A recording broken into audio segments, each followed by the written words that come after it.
Puji nama Tuhan. Haleluya. Masih ada sukacita Bapak Ibu? Puji Tuhan. Saya percaya setiap kita semuanya pagi hari ini tidak kehilangan sukacita dari Tuhan. Puji Tuhan. Sama-sama saya percaya kita semuanya akan diberkati oleh kebenaran firman Tuhan. Judul khotbah saya pada pagi hari ini, jangan tawar hati. Amin. Kita buka saja Amsal pasal 24 ayat yang ke-10.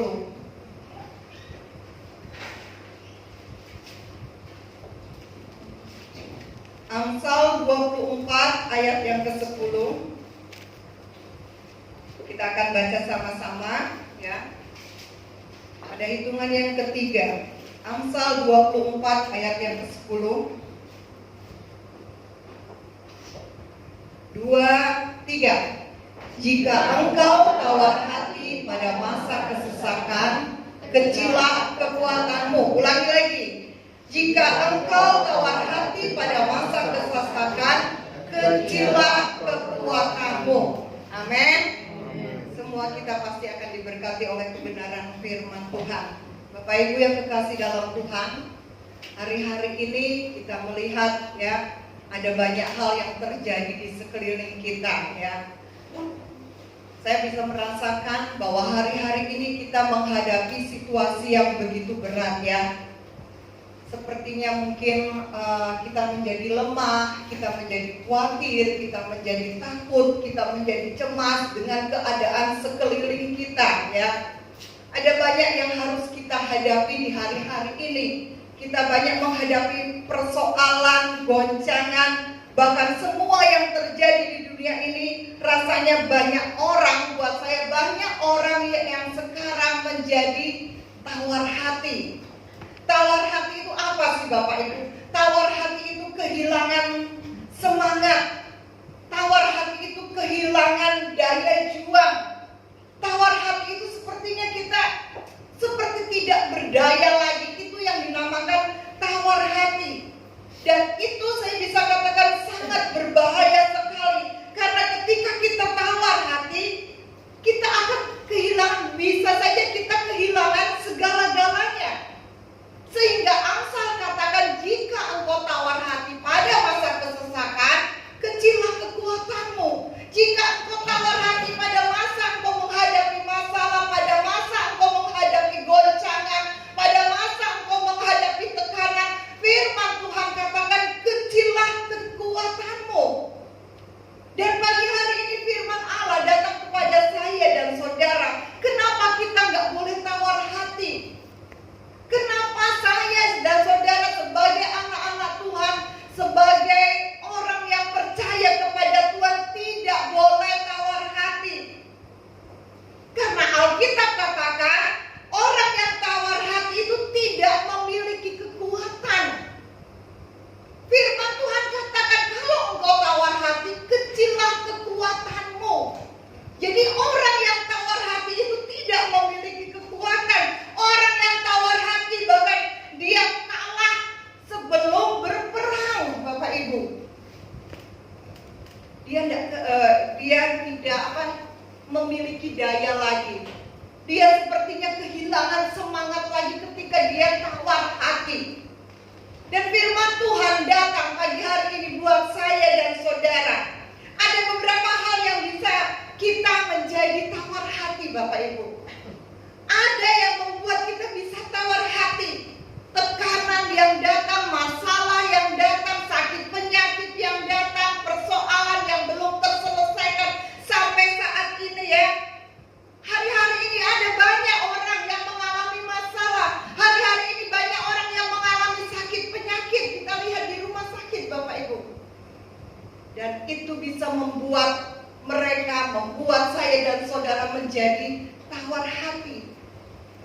Pagi hari ini, apa sih penyebab tawar hati itu bagi manusia? Apa penyebab tawar hati bagi saya dan saudara? Ada sebabnya. Mengapa kita menjadi tawar hati? Coba kita kembali lihat dalam 2 Korintus pasal yang keempat. 2 Korintus pasal 4. 2 Korintus pasal 4 ayat ke-16 sampai yang ke-18. 2 Korintus pasal 4 ayat yang ke-16 sampai yang ke-18. Perikop di Alkitab di situ dikatakan jangan tawar hati juga waktu menghadapi maut, ya. Perikopnya judulnya di situ jangan tawar hati juga waktu menghadapi maut. Saya akan bacakan, Bapak Ibu bisa menyimak ya.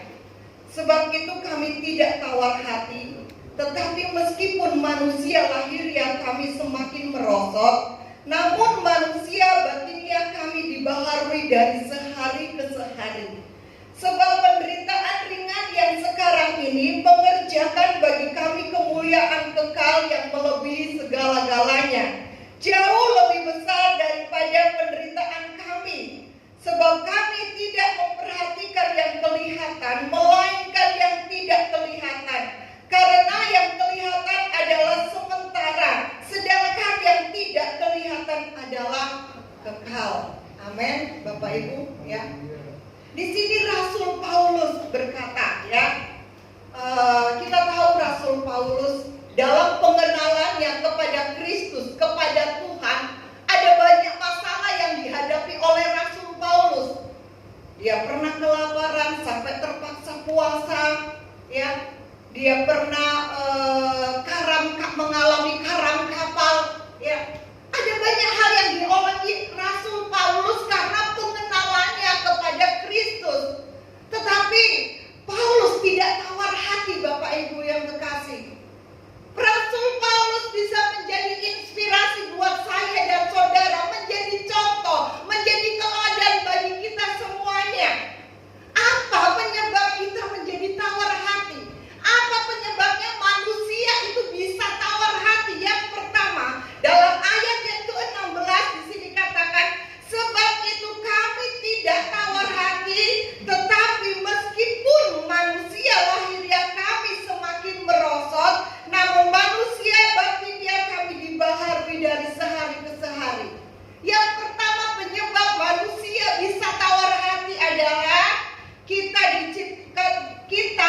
diciptakan Tuhan makhluk yang lemah.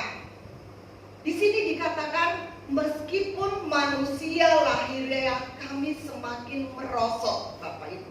Jadi penyebab manusia tawar hati yang pertama, kita ya sebagai manusia diciptakan oleh Tuhan itu sebagai makhluk yang lemah. Manusia lahiriah kita itu begitu terbatas. Oleh sebab itu Alkitab katakan ya, manusia lahiriah kami ini semakin merosot. Jadi tubuh kita itu begitu terbatasnya, Bapak Ibu. Karena manusia lahiriah kita, tubuh kita, daging kita ini, sifatnya ini begitu terbatas sekali, Bapak Ibu ya. Bapak Ibu yang kekasih dalam Tuhan, sehebat-hebatnya manusia, dia tidak bisa pegang kendali atas nafas hidupnya, benar nggak? Sehebat-hebatnya kita sebagai manusia, kita tidak bisa memegang kendali atas nafas hidup kita. Kita tidak bisa mengendalikan nafas hidup kita sehebat-hebatnya manusia. Karena tubuh kita, daging kita ini firman Tuhan katakan semakin merosot. Kita diciptakan makhluk yang lemah, makhluk yang begitu terbatasnya. Ada banyak keterbatasan dalam kehidupan saya dan saudara. Sekaya-kayanya orang itu ya, sekaya-kayanya saya dan saudara, kita tidak bisa mengendalikan apa yang akan terjadi dalam perjalanan kehidupan kita. Amin. Sehebat-hebatnya engkau tidak bisa mengendalikan nafas hidupmu. Kita nggak pernah tahu kapan Tuhan memanggil saya dan saudara, sekalipun engkau orang yang hebat. Bahkan sekaya-kayanya saya dan saudara, engkau punya apapun juga, segala-galanya engkau bisa miliki, tapi engkau tidak bisa pegang kendali atas kehidupanmu. Amin, Bapak Ibu. Manusia itu begitu rapuhnya. Kalau saya membaca ayat ini ya, manusia itu begitu rapuh. Dengan adanya virus corona, siapa yang menyangka Bapak Ibu, kegoncangan terjadi begitu dahsyatnya. Bukan hanya di Indonesia, tapi di seluruh dunia. Siapa yang menyangka? Tidak ada tanda-tanda bahwa akan terjadi virus corona. Mungkin kalau kita tahu, kita mengerti, semuanya akan siap-siap, semua akan ada persiapan. Tapi nggak ada yang tahu Bapak Ibu, satu manusia bahkan sampai hari ini virus ini masih belum selesai, masih belum berakhir. Oleh sebab itu saya bisa katakan Bapak Ibu, manusia kita, tubuh kita itu begitu tidak berdayanya. Itu penyebabnya kita menjadi tawar hati. Manusia kita itu begitu rapuhnya. Kita lihat ya keadaan sekeliling kita. Ada banyak perusahaan-perusahaan yang besar yang gulung tikar. Mereka sudah tidak berdaya lagi Bapak Ibu. Ada banyak orang yang sudah di PHK, yang dirumahkan. Itu penyebab mereka bisa tawar hati. Banyak orang yang kehilangan akal untuk bisa bertahan di waktu-waktu ini, di hari-hari ini. Sudah banyak orang yang kehilangan akal mereka, gimana saya masih bisa bertahan, untuk bisa bertahan. Tapi saya terlalu yakin, saya terlalu percaya, orang-orang yang percaya kepada Tuhan, orang-orang yang sungguh-sungguh berharap pada Tuhan, dia akan mampu untuk tetap bertahan. Amin. Karena dia punya iman, ya. Dia memiliki iman. Nah Bapak Ibu, dengan keadaan semua yang sedang terjadi membuktikan bahwa manusia itu begitu rapuhnya. Tubuh kita itu semakin merosot. Manusia lahiriah kita itu semakin merosot. Itu firman Tuhan yang katakan. Lalu bagaimana kita tetap kuat menghadapi tubuh jasmani kita yang semakin merosot?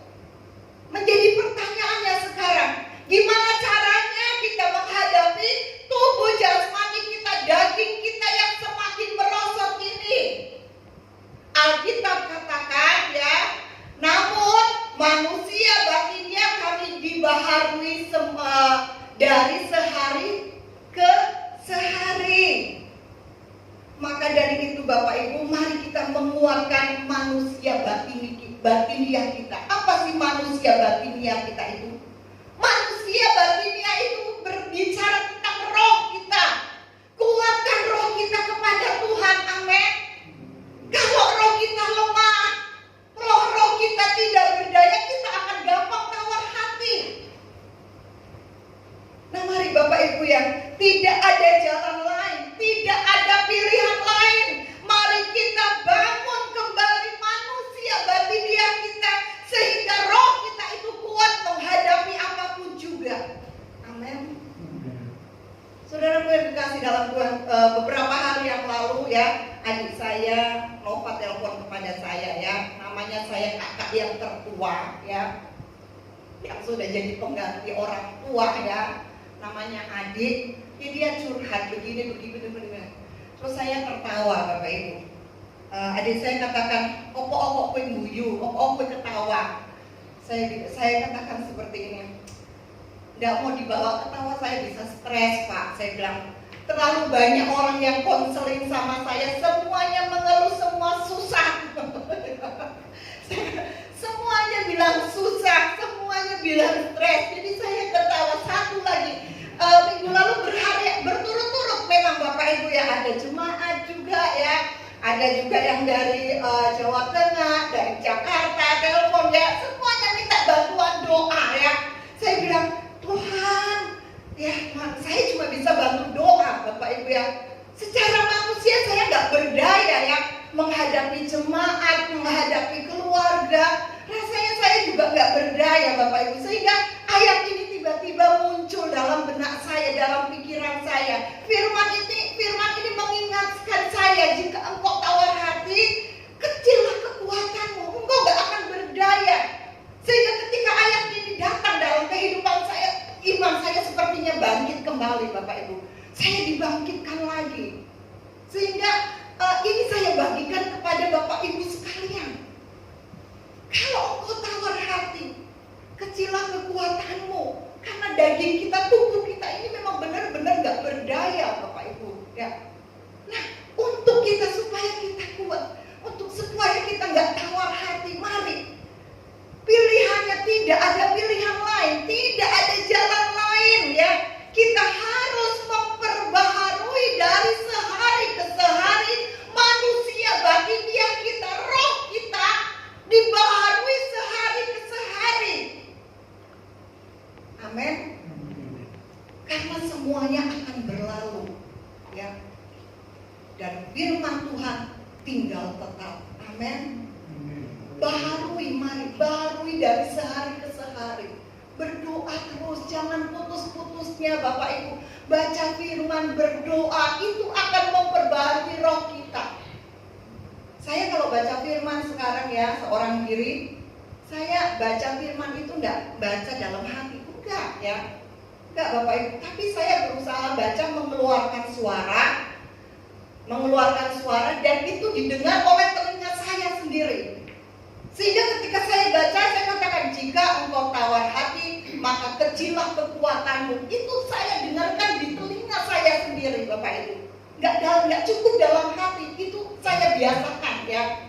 Saya biasakan seperti itu. Supaya ini roh kita itu kuat. Amin. Hari-hari yang kita hadapi ke depan ini, begitu banyak kesulitan yang akan kita hadapi.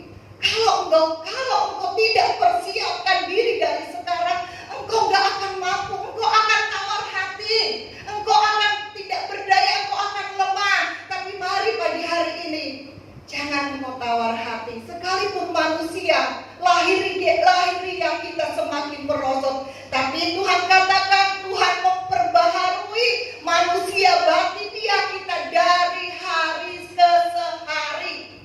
Amin. Yang kedua Bapak Ibu, apa penyebab manusia itu menjadi tawar hati? 2 Korintus pasal 4 ayat yang ke-17, coba kita baca. 2 Korintus 4 ayat 17. Sebab penderitaan ringan yang sekarang ini mengerjakan bagi kami kemuliaan kekal yang melebihi segala-galanya, jauh lebih besar daripada penderitaan kami. Apa penyebab manusia menjadi tawar hati? Yang kedua, penderitaan. Penderitaan Bapak Ibu, sebab penderitaan ringan yang sekarang ini mengerjakan bagi kami kemuliaan kekal ya. Penyebab daripada tawar hati, manusia menjadi tawar hati adalah penderitaan. Penderitaan bisa membuat orang tawar hati. Bahkan Daud pernah mengalami hal ini. Coba kita lihat Mazmur pasal 13. Kita buka sama-sama Mazmur pasal yang ke-13.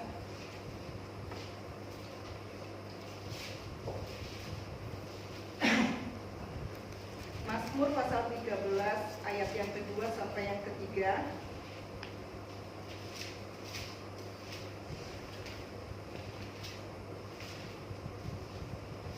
Mazmur pasal 13 ayat 2 dan 3.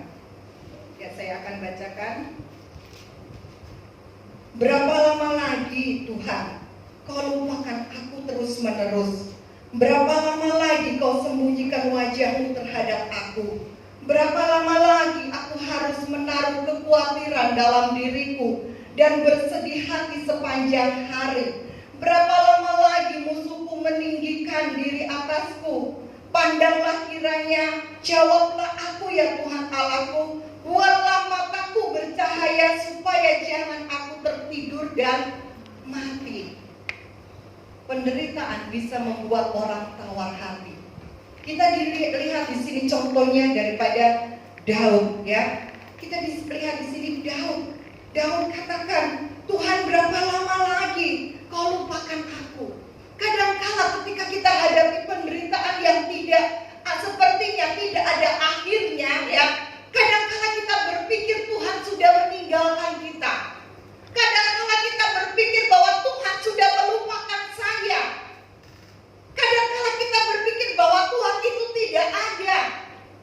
Seperti halnya juga Daud katakan, kau lupakan aku terus-menerus, berapa lama lagi? Kita tahu pengalaman Daud, bagaimana pengalaman Daud ketika dia dikejar oleh Raja Saul, ketika hendak dibunuh oleh anaknya Absalom, ya. Banyak pengalaman dari Daud yang sehingga Daud katakan, berapa lama lagi Tuhan kau lupakan aku terus menerus. Nah, sering kali manusia kita, saya dan saudara, ketika kita hadapi penderitaan, kita ngomong sama Tuhan, Tuhan berapa lama lagi engkau izinkan cobaan ini datang terus menerus, sakit penyakit ada dalam tubuh saya. Di mana engkau Tuhan? Masihkah engkau mengingat saya? Kadangkala itu keluar dari dalam hati kita semuanya, Bapak Ibu yang dikasih.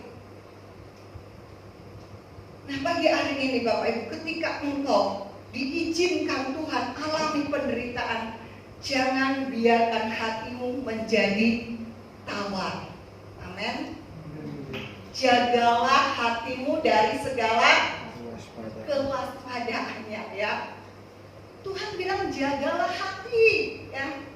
Nah, ketika engkau alami penderitaan yang sampai hari ini mungkin belum terselesaikan, masalah yang sampai hari ini belum terselesaikan, jaga hati, Bapak Ibu. Jangan sampai kita tawar hati. Rasul Paulus tahu pasti bahwa penderitaan yang dia alami itu tidak sebanding dengan kemuliaan kekal yang Tuhan sediakan. Inilah yang menjadi kekuatan Rasul Paulus.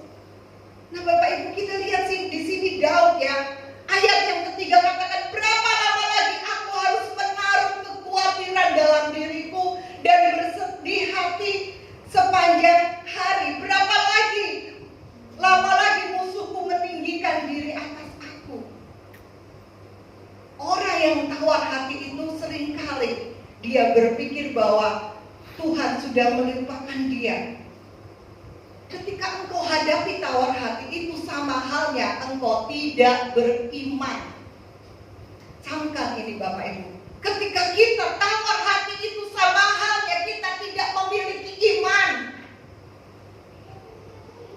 Daud katakan, berapa lama lagi Tuhan? Kadang-kala kita sepertinya kita katakan, Tuhan kalau bisa sudah cukup saja sampai di sini hidup saya. Saya mau mati aja. Saya nggak kuat. Saya nggak mampu atas penderitaan ini.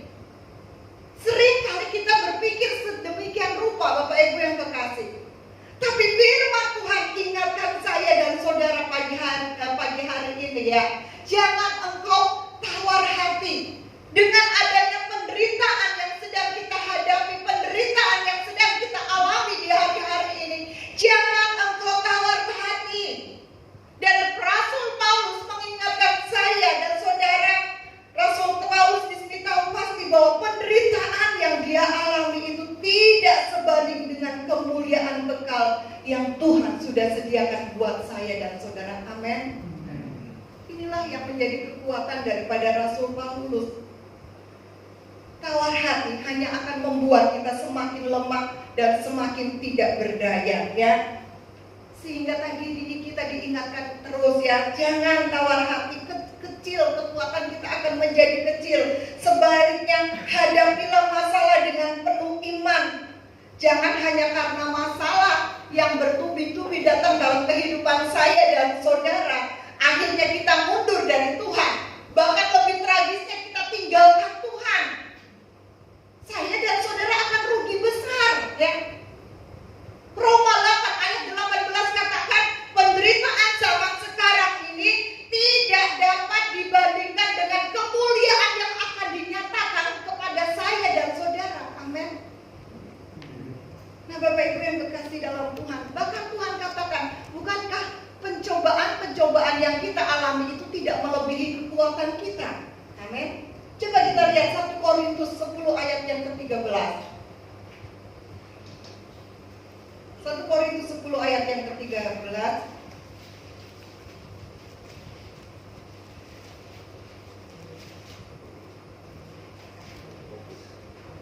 Korintus 10 ayat 13 dikatakan di sini, ya. Coba kita lihat ayat ini sepintas saja, ya. Pencobaan yang kamu alami ialah pencobaan apa di sini katakan?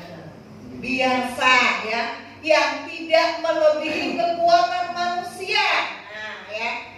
Sebab Allah setia membiarkan kamu dicobai melampaui kekuatanmu. Pada waktu kamu dicobai, Ia akan memberikan kepadamu apa di sini? Jalan keluar, sehingga kamu dapat menanggungnya. Ada jemaat Tuhan di sini yang nggak alami pencobaan? Coba angkat tangan. Semua kita pasti, saya yakin ya, ada dalam penderitaan, ada banyak masalah, ada banyak pencobaan. Tapi Tuhan katakan, pencobaan yang kamu alami itu biasa, bukan luar biasa. Dan itu tidak melebihi kekuatanmu ya sebagai manusia. Dan Allah tidak pernah membiarkan saya dan saudara. Dia Allah yang setia. Karena itu firman Tuhan katakan, Dia gak akan biarkan engkau untuk nanggung pencobaan sendiri. Dia tidak akan membiarkan engkau memikul bebanmu sendiri. Bahkan Dia di sini, firman Tuhan katakan di sini ya, pada waktu kamu dicobai, pada waktu engkau sakit, pada waktu engkau tertekan, pada waktu engkau hadapi masalah, Tuhan akan berikan jalan keluar. Amin. Luar biasa, bukan? Imani, ini firman Tuhan Bapak Ibu. Firman Tuhan datang buat saya dan saudara. Pencobaan yang kita alami itu biasa ya. Dan dia berjanji, Tuhan yang berjanji, Dia akan berikan jalan keluar. Amin. Sehingga kita dapat menanggungnya. Sungguh luar biasa sekali janji Tuhan buat saya dan saudara pada pagi hari ini. Oleh sebab itu, Bapak Ibu yang kekasih, jangan kita tawar hati ya. Jangan kita sampai tawar hati menghadapi penderitaan yang sedang kita alami di hari-hari ini. Jangan sampai kita putus asa. Ya, bagaimana caranya ketika kita sedang ada dalam penderitaan dan kita tidak tawar hati itu gimana caranya sih ya? Miliki iman dan percaya kepada Tuhan, Bapak Ibu. Miliki iman dan percaya kepada Tuhan. Rasul Paulus percaya penderitaan yang sedang kita alami akan membawa kebaikan. Amin. Penderitaan yang sedang engkau alami itu akan membawa kebaikan. Kadang-kadang kita sudah berdoa ya, kita sungguh-sungguh berdoa. Aduh, iman kita rasanya ketika kita berdoa, iman kita dibangkitkan lagi. Sering kan itu terjadi ya. Sementara kita doa sungguh-sungguh menyembah, nikmati hadirat Tuhan, sepertinya kita lupa atas penderitaan yang sedang kita hadapi ya. Iman kita kembali bangkit, tapi selesai amin ya. Amin, ingat lagi, itu manusia kita memang ya Bapak Ibu ya. Ingat lagi kita, ingat lagi akan penderitaan kita. Kita lihat lagi anak-anak yang belum berubah, istri yang belum berubah, suami yang belum berubah, masalah yang belum terselesaikan, sakit penyakit yang belum sembuh. Lemah lagi kita. Sering itu terjadi dalam kehidupan saya dan saudara. Tapi mari, biarlah kita mau tetap beriman di dalam Tuhan. Amin. Sebab penderitaan yang kita hadapi ini adalah sementara sifatnya. Haleluya. Yang ketiga, Bapak Ibu yang kekasih dalam Tuhan ya, apa yang menjadi penyebab kita tawar hati? Waktu kita hanya fokus dengan apa yang kelihatan. Coba kita baca ayat yang ke-18, kembali lagi dalam 2 Korintus pasal yang ke-4 tadi. 2 Korintus pasal 4 ayat yang ke-18. Sebab kami tidak memperhatikan yang kelihatan, melainkan yang tak kelihatan. Karena yang kelihatan adalah sementara, sedangkan yang tak kelihatan adalah kekal. Apa penyebab kita menjadi tawar hati? Waktu saya dan saudara hanya fokus dengan apa yang kelihatan. Yang kelihatan sering kali membuat saya dan saudara itu kecewa, benar gak? Karena bisa dilihat oleh mata langsung, kita lihat Bapak Ibu. Seringkali kita jadi kecewa dan itu membuat kita jadi tawar hati. Waktu kita doa, seperti saya katakan tadi, sepertinya kita mendapat kekuatan ya. Sepertinya kita benar-benar beriman. Tapi ketika kita selesai berdoa, kok nggak ada perubahan ya Tuhan? Kok masalah masalah saya masih belum dijawab. Kita mulai tawar hati, itu yang kelihatan Bapak Ibu ya. Itu yang kelihatan. Apa yang dilihat oleh mata kita seringkali membuat kita menjadi tawar hati. Tapi Rasul Paulus di sini memberi rahasia kepada saya dan saudara. Sebab itu kami tidak memperhatikan yang kelihatan ya. Jangan fokus dengan yang kelihatan. Engkau akan lemah, engkau merasa tidak berdaya. Jangan fokus dengan anakmu kok sepertinya gak berubah-berubah, istrimu gak berubah-berubah, masalah belum terselesaikan, pekerjaan sepertinya kok morat-marit. Jangan fokus dengan hal-hal seperti itu. Engkau bisa tawar hati. Itu hanya sementara sifatnya. Tapi mari fokuskan kita dengan apa yang tidak kelihatan, yaitu kekekalan. Amin, Bapak Ibu. Fokus dengan hal seperti itu, Bapak Ibu yang kekasih dalam Tuhan ya. Persiapkan hidup kita untuk kita masuk pada kekekalan. Jangan fokus dengan keadaan dunia ini yang sifatnya hanya sementara. Dunia ini sedang menuju kepada kebinasaan. Seorang ibu katakan sama saya, Ibu Rosi tentunya yang punya OT-OT, dia katakan kepada saya, kepada kami ya, aduh Pak John, aduh Bu Ike, apa sih yang mau dicari di dunia ini sekarang? Tuhan sudah mau datang ya. Sekalipun rumahnya itu dikatakan sudah laku ya Bapak Ibu, 22M, Bapak Ibu nggak tanggung-tanggung 22M. Nah, dia katakan saya akan bangun, saya akan renovasi tempat ini, rumah ini, gereja ini akan direnovasi. Saya katakan biar kehendak Tuhan saja yang jadi. Lebih baik nabung di surga, ke apa yang mau dicari sekarang ini. Hari-hari ini sudah jahat. Tuhan sudah mau datang, fokus kepada kekekalan. Amin, Bapak Ibu. Fokus dengan yang tidak kelihatan, itu nilainya satu nilai yang luar biasa. Fokuslah kepada apa yang tidak kelihatan, yang nilainya sampai pada kekekalan.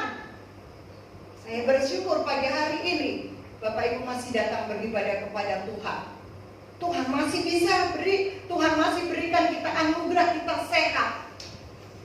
Umur kita sampai firman Tuhan katakan usia kita itu ada batas waktunya, time limitnya Bapak Ibu. Sampai berapa tahun? Firman Tuhan katakan 70 tahun ya. Selebihnya apa? Penderitaan ya.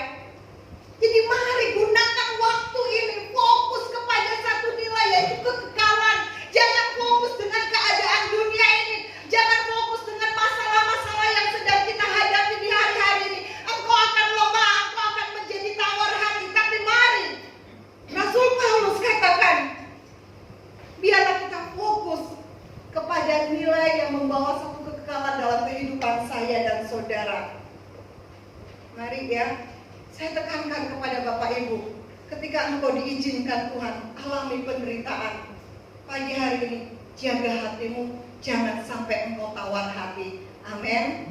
Saya yakin, saya percaya, apapun yang sedang kita hadapi di hari-hari ini, semuanya itu mendatangkan kebaikan. Amin. Mendatangkan kebaikan. Ya, ingat Bapak, firman Tuhan katakan apa penderitaan yang sedang engkau alami itu akan mendatangkan kebaikan bagi saya dan saudara semuanya. Oleh sebab itu pagi hari ini jangan tawar hati. Amin. Puji nama Tuhan. Firman Allah saya kembalikan kepada Bapak Gembala.